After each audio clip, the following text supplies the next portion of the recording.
Hello, Star Citizens, and welcome to another day of Invictus. Maybe we'll actually be on time tomorrow. We'll see.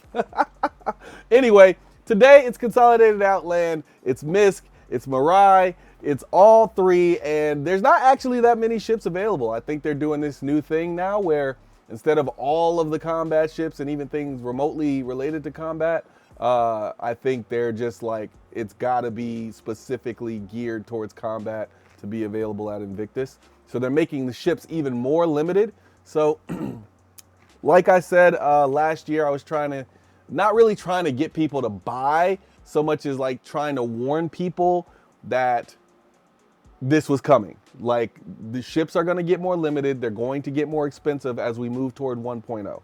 So it is what it is. At this point, I really think most people are where they need to be unless you're new.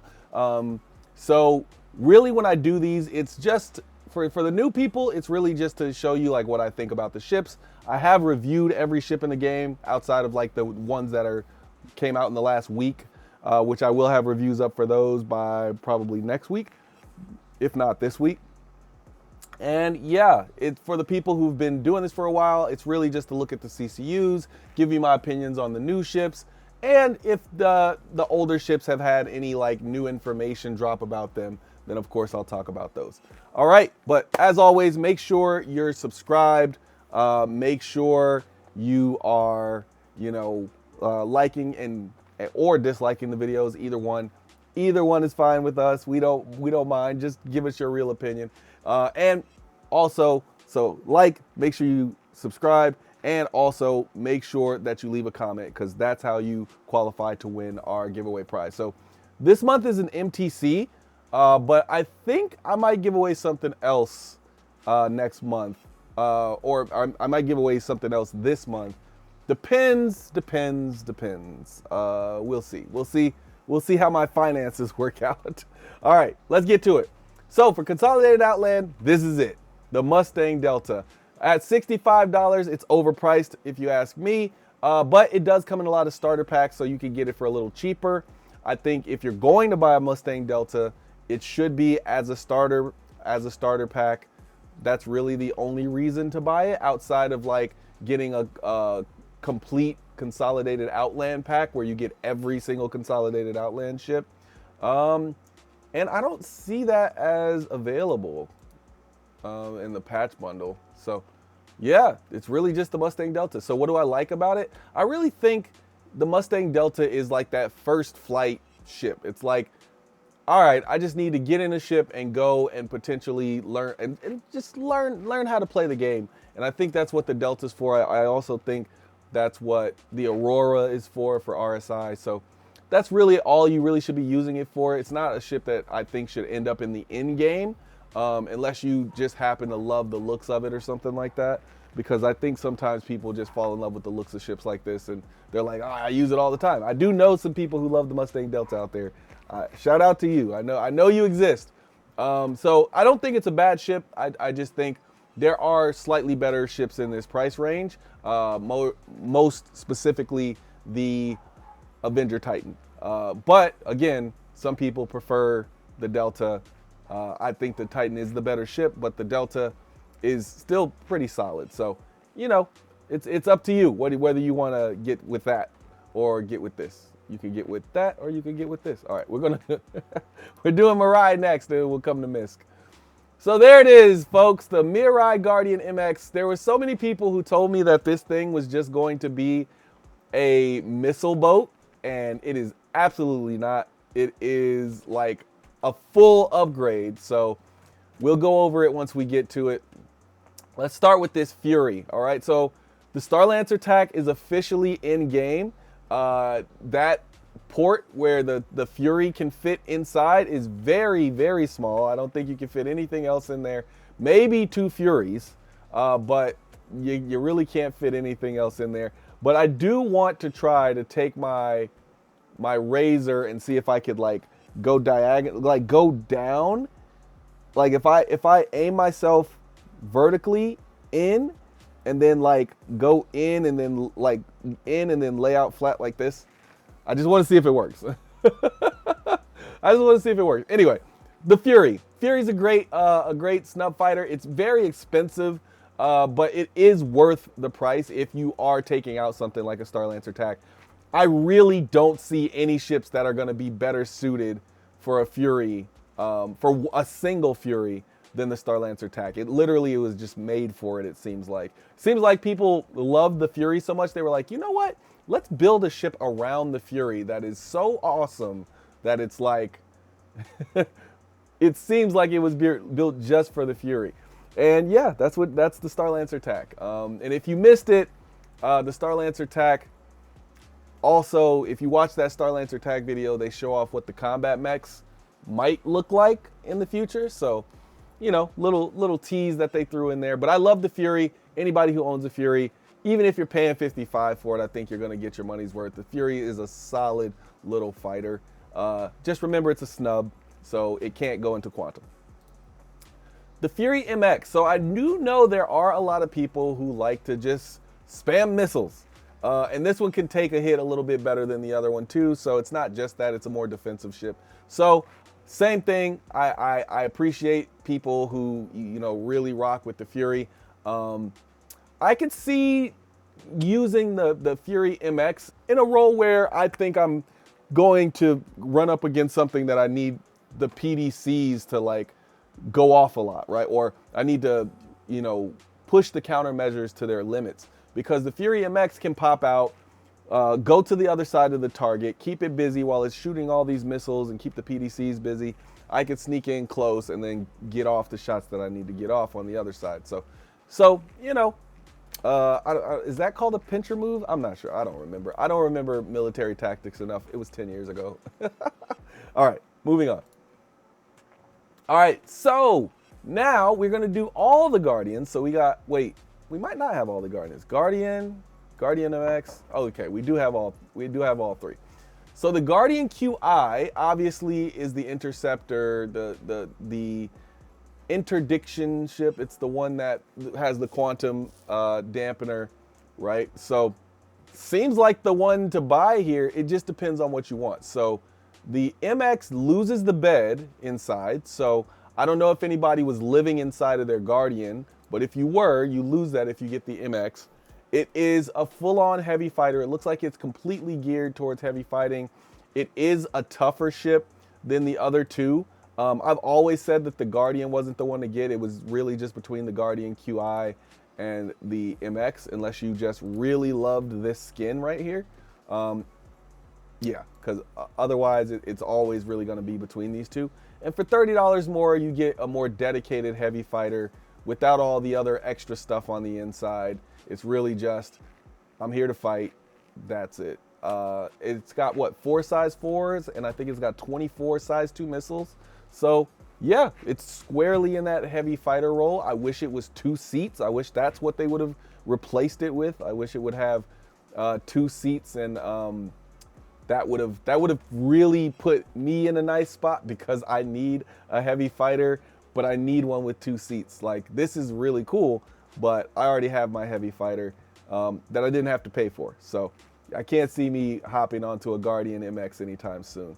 But it does have an upgrade offer, so we'll look at the CCUs at the end. I think there's either 2 or 3, but there's not only one today. There's not only one, so we'll see. We talked about the Guardian QI pretty much already. The Guardian QI is the one that you get if you specifically need that quantum dampener in your heavy fighter. Most people don't need that, but I could imagine it being part of a team where somebody does need that. The Mirai Pulse. What can we say about this little buddy here? The Pulse is one of those ships, or one of those vehicles that everybody can just own if they want it, and nobody should really be upset about it. It's 30 bucks. You could have got it for 25. You buy it cash. It's really cheap. It's really something that you could just pop into anything it fits into. Like, it can fit into some vehicles. It can fit into a lot of ships, even some of the super small ships, and it allows you to, you know, not take your ship everywhere. You can hop on the Pulse and go get to your destination and come back without having to fly in and worry about all that anti-air stuff. So, huge fan of the Pulse. just mainly because of its price and its utility. Don't forget those guns on the front. There's a size 2 gun on the front of the base. Size 2. So, yeah. The LX is not available for this sale, though, so only the base Pulse. Which, like, the base Pulse is the best one anyway. Anyway, Razor EX. So I was actually surprised to see this because I would think, even though the Razor, like, you have the Razor EX, and then you have the Razor LX, right? And the Razor LX is obviously for racing, but I would think the Razor would still count as a fighting ship, wouldn't it? This is a stealth. It's obviously speed and stealth, but I'm surprised that they're not selling the base Razor as well. But yeah, the Razor EX, it's one of my favorite small ships in the game, if not my favorite small ship in the game. It's the smallest ship that I can recommend to everyone and say, like, if you buy this, I don't think you're going to have a bad time. It flies amazing. It's extremely fast, great maneuverability, not to mention all the stealth benefits. Very difficult to hit, very difficult to see. You know, I love this thing. I don't own one currently, but it's because I have to build my way back up into owning one because I had to get rid of it to get something else. So it's a long road. It's a long road, but we're on it. All right, that is it for Mirai. So let's go to MISC. And there it is, folks. The Starlancer TAC is in the game. It is something to behold. I mean, this is what a lot of people have been waiting on. It's the mobile base for a small crew, and it is legitimately a full-on mobile base for a small crew. You take 5 people, 6 people out in this thing, you are going to do damage. You are going to be well equipped. You're going to have everything you need. I saw that Even Lease, actually, I watched Even Lease's review on this. And he talked about not needing the medical, not needing the NERSA, so you could just park an MTC on the back of it, which adds more suit lockers. Like, man, this, an MTC and a Fury, man, you guys, woo, this is fun. This got to be fun to just play the game in. So I am prepared for the battles that will come from this. You know, let's see if 3 Starlancers can take out a Polaris. Let's see if a Polaris and 2 Starlancers can take out an Idris, and so on and so forth. Well, Avenger 1 already kind of answered that question. Polaris can take out an Idris. You got to get fairly close, though, but yeah. All right, let's get to it. Only 5 vehicles here. Okay, so here's our other one, the Starfarer Gemini. We'll go over those at the end, the CCUs. So, Freelancer Miz, my opinions on the Miz are it needs a slight rework, but it could be something. At the $175 range, I do think it's okay, but I would get a Max because the Max can fit the Ursa inside of it. So my biggest issue with this is that it can't fit like the larger vehicles inside. If it could, I would think it was a lot more useful. But for $175, I do think there's better options. I just think the Freelancer Miz will have its day in the sun. The Reliant Tana. I do know some people that actually really like the Tana. However, I don't know if they fixed the issues that it has where it just sometimes just glitches out and you can't use it. But let's assume they fixed those issues. The Reliant Tana is a decent fighter. At $75 is actually a decent fighter. However, it is huge. It's a massive target for you to hit. And at $60, you can get something that's, to me, a better overall fighter than the Tana. That being said, the way that this thing can transform is really cool, and I've always had respect for the Tana, even though I do think there's better ships out there. The Starfarer Gemini. So the Starfarer Gemini is the military spec refueler, so there's also one that's below this, I believe at 315, and that's the base Starfarer where it's just refueling. The Starfarer Gemini is a full-on, like, upgrade from the Starfarer, the base Starfarer. So if you're buying a Gemini, you get everything that you get in the base Starfarer, plus you get this extra, you know, weaponry, and I think it's a little tougher as well. So all you got to do is repurchase the fuel scoop. But right now, I don't think there's a way to do that. So it makes sense to purchase the Starfarer, the base Starfarer, and then have a Starfarer Gemini upgrade waiting. so that you can actually do your fuel stuff. But yeah, that's all I know. But the Starfarer Gemini is in a terrible place, both it and its brother, the Starfarer, because they still need to rework the interior of the Starfarer, massively rework it, because it was an FPS level for Squadron 42, which is why they haven't reworked it. So I'm hoping that the Starfarer Gemini gets its little interior rework within the next year or two so we can start using that bad boy. The Star Lancer Max. So this ship is a pretty solid ship. It's a medium freight ship. It's a nice little ship for people, for orgs who really focus on cargo. Small orgs, like you got 4 or 5 people that you always are in the game with. I could see people hopping in the Star Lancer Max. If your primary goal is cargo and not combat, because of the massive amounts of cargo you can fit in this thing, especially when you stack it. If you're not worried about it clipping through your ship, you can fit a lot into that Star Lancer Max. But this is why we're here, folks. It's the Star Lancer TAC.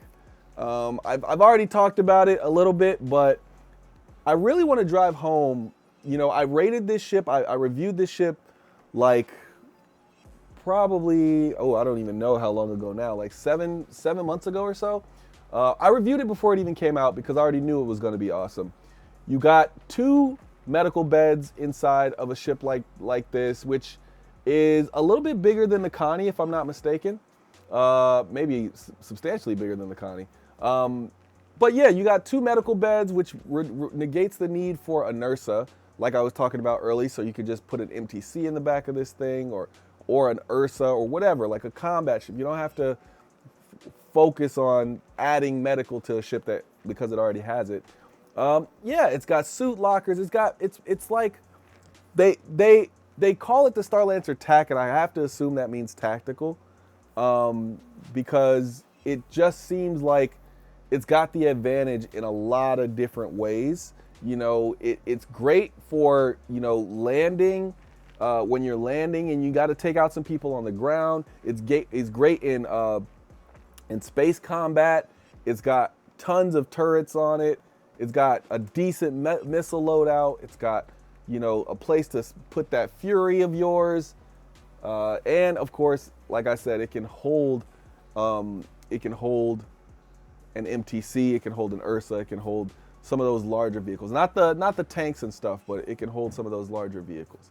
So it's really interesting to me, the Star Lancer TAC, because I remember when they revealed it at CitizenCon, and I was thinking, like, I wonder why they went that route, because I thought that they were gonna just do like this, like we have the Freelancer, right? The Freelancer MISC. I thought we would have the Star Lancer MISC. I thought we would have the Star Lancer Max. We did get, right?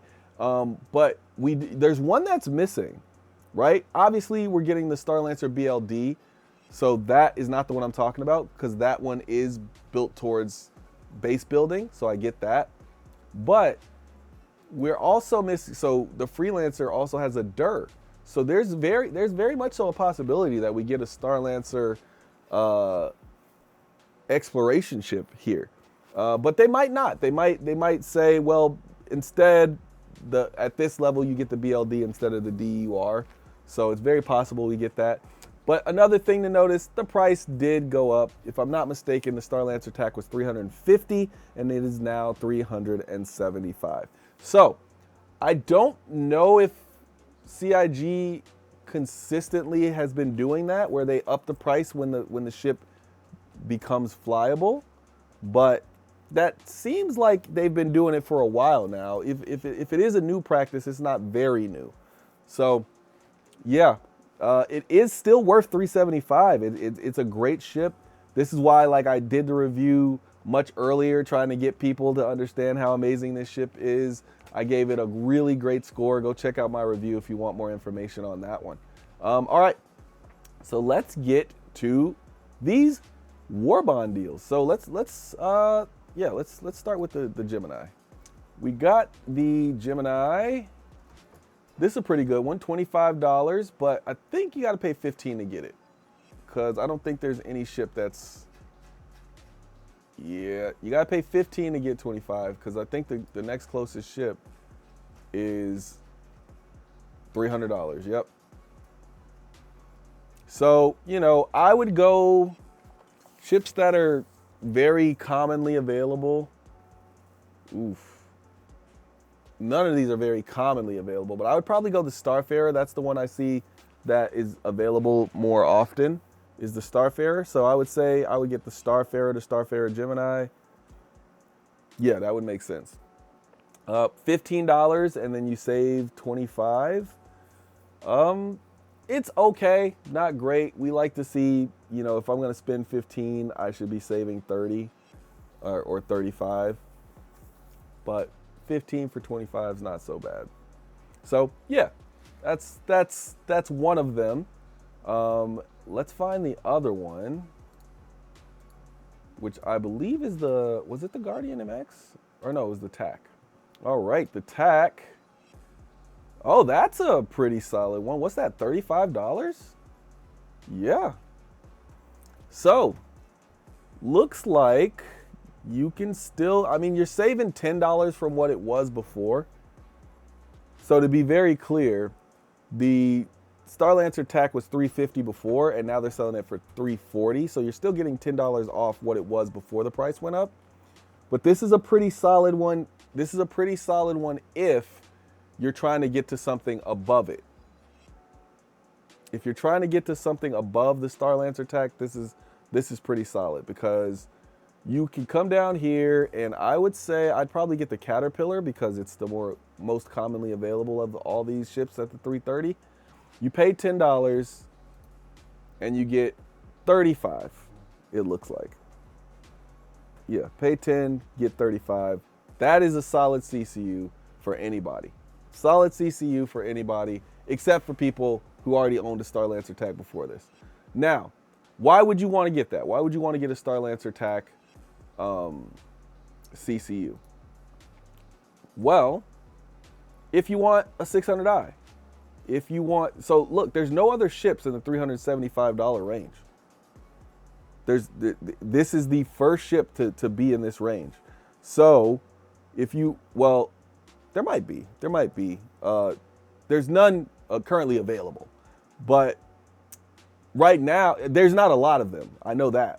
So if you wanted to get a 600i, right, you can get the Starlancer TAC and wait until the 600i gets its rework. If you're trying to get any of these other ships up here, the Perseus, Hammerhead, Nautilus, any of these, if you're trying to get any of these ships, this is a CCU you can use on the road to getting that. So yeah, I think that's a pretty solid one. So, you know, it's not a terrible sale today. I don't think we had a bad sale today. I think this is pretty good. I wish there were more ships for sale, as always, but not really for me. I don't need the ships to be available for sale for me. I just wish more ships in general were for sale.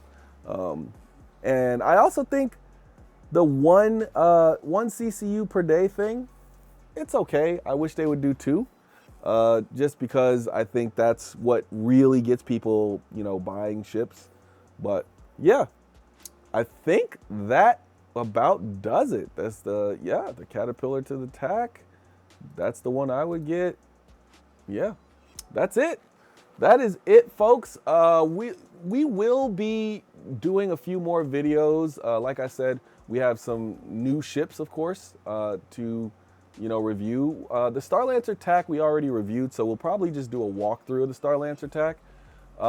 Then we'll have the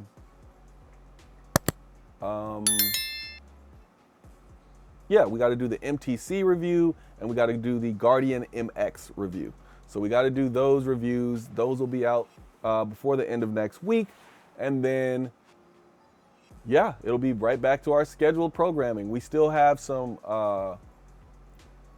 like Wreck My Fleet type of videos that we need to do. And of course, we got our Capital series that we're doing called That's Cap, where we create new capital ships. So yeah, like it's about to be good. And I'll probably be streaming a little bit more as well. I've been trying to do a lot more streaming because I know that there's a lot of people who watch these videos, but There's also a lot of people who, you know, like to just get on and hop on and chat.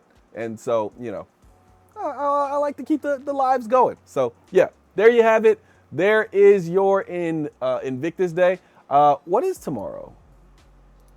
What is tomorrow? Let's look at the event schedule real quick just to see who we got. Event schedule is not working. Oh, I have to get out of it. There we go. All right, so tomorrow is Crusader and Tumbril. So yeah, maybe we'll just make that video tomorrow then and push that out because yeah, that's a kind of small manufacturer. Like they're not gonna have, well, not small manufacturer, but like they won't have a whole lot of vehicles available. Probably like, but all of the land vehicles might be available. So we'll see. And then, of course, we got Anvil 2 days after that. Then Drake says, don't fret, workers will be back. I still don't know what this means. Is there not going to be a Drake event? Huh. I don't know if Drake is going to be invited to Invictus. Maybe Drake will be invited to Invictus for the first time ever. And then I think the finale is when everything will go back on sale for 2 days. So, yeah, I think everything will be on sale on that day. So, yeah. I think I've had an okay Invictus so far. The flight blades were obviously a sore topic for most people, including me. So there's that. But the Invictus has been okay. I wouldn't say it's been great, but I am excited for the Starlancer TAC. I am glad that the MX isn't just a missile variant, and I actually think I might like the MTC and its purpose. So. Looks like CIG's vehicle team and ship team, they got it together. So that's what I like to see. All right, I will see you in the next one. Thanks for spending your time with us, and shout out to the members. Peace.